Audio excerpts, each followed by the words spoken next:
Olá pessoal, eu inicio direto da redação falando sobre o IPTU 2025. Para quem optou para o parcelamento, a primeira parcela vence agora em abril. A Secretaria da Receita Municipal lembra os contribuintes que optaram pelo parcelamento em 4 vezes que o primeiro vencimento ocorre no dia 10 de abril. As outras parcelas são em 12 de maio, 10 de junho e 10 de julho. Os carnês não vão ser remetidos para casa e devem ser emitidos pelo cidadão de forma online pelo aplicativo Cidadão Online do site da Prefeitura, guichês de autoatendimento no centro administrativo ou no Tudo Fácil.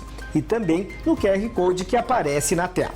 Até o dia 24 de março, contando com os 2 vencimentos em cota única, foram arrecadados recursos na ordem de R$ 163 milhões de reais. E vamos falar de saúde. A Secretaria Municipal vai fazer campanha de conscientização com dias D aos sábados na Zona Norte de Caxias do Sul. Estão programados 3 dias D aos sábados, 19 de março, 5 e 12 de abril, com grandes ações de conscientização para a população da Zona Norte de Caxias do Sul. A programação completa você confere no QR Code que está na tela.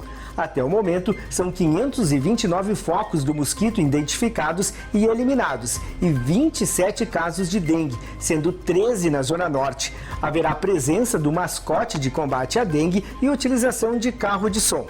80% dos focos do mosquito da dengue que foram identificados neste ano foram encontrados em residências. E o Direto da Redação vai ficando por aqui. Até a próxima!